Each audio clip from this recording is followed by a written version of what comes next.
ఇప్పటివరకు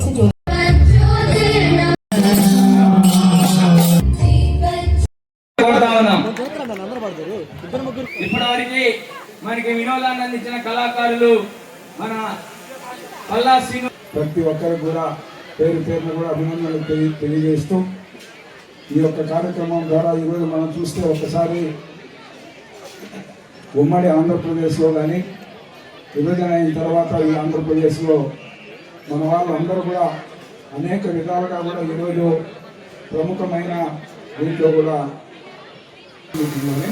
అదేవిధంగా ఏదైతే ఈ యొక్క అమరావతి నడిబొడ్డులో ఏదైతే పల్లా శ్రీనివాసన్ ఆధ్వర్యంలో మంత్రులు అందరూ కలిసి కూడా ఎమ్మెల్యేలు అందరూ కలిసి పార్టీ టీటీడీ బోర్డు సభ్యులు అందరూ కూడా కలిసి 5 ఎకరాల స్థలం కావాలని యాదవ్ భవన్ నిర్మాణానికి ముఖ్యమంత్రి గారిని అడగడం జరిగింది. అదేవిధంగా ఏదైతే అందరికీ నమస్కారం.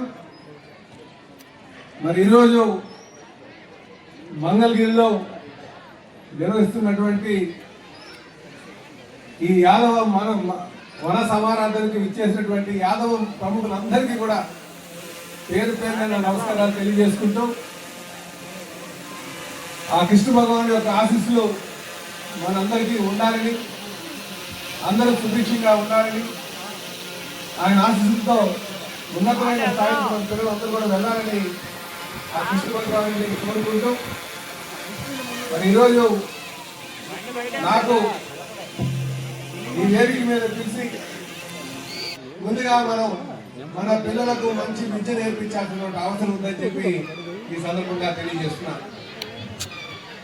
కేవలం మగవాళ్ళకి విద్య నేర్పిస్తే సరిపోదు, మనం సమానంగా ఆడపిల్లలకు కూడా మరి విద్యా వసతులు కల్పించాలి.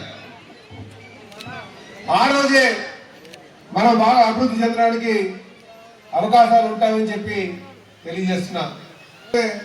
మన బాధ్యత తీరిపోతుందని అమ్మో చదువుదానికి ఉన్నత స్థాయికి ఉన్నత చదువుల కోసం బయటికి పంపించాలంటే మన చేయి దాటిపోద్దేమో భయంలో ఉంటాం. ఇలాంటి భయాలన్నీ కూడా పారదోలండి. ఆడపిల్ల విద్య చాలా ముఖ్యంగా భావించండి.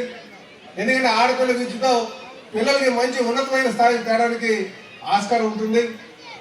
మన అభివృద్ధి కాంక్షించేవారు, యాదవుల యొక్క ఉన్నతిని కాంక్షించేవారు, అందరికీ ఉన్నటువంటి ఇంకో భావన అంటే మంచి వాళ్ళు ఎక్కడికైనా ఒక మాట ఇస్తే నించుంటారండి.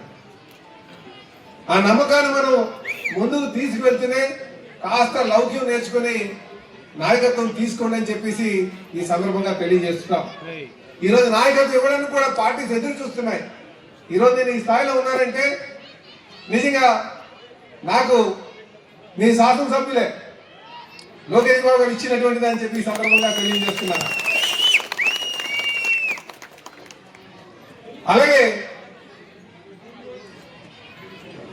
మనం అందరం కూడా కృష్ణ భగవానుడు వారసులే అంటాం, అవునా కాదా? ముమ్మాడికి నిజం. కానీ యాదవ జాతిలో కంసుడు ఉన్నాడు, శిశుపాలుడు ఉన్నాడు.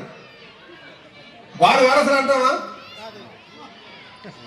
మరి వాళ్ళు కూడా యాదవులే కదా, వాళ్ళు యాదవ ప్రముఖులే. ఆయన మార్గాన్ని ఎందుకు అనుసరించట్లేదు? కృష్ణ భగవానుడు ఒక మార్గాన్ని ఎందుకు అనుసరిస్తున్నాం?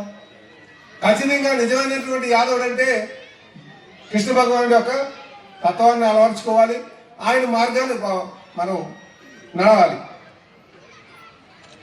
అందుకే మనం నిజమైనటువంటి కృష్ణ భగవానుడు వారసులు అనిపించుకోవాలంటే ధర్మం అనే మార్గాన్ని మాత్రం మనం నడవాల్సినటువంటి అవసరం ఉందని చెప్పి ఈ సందర్భంగా తెలియజేస్తాం.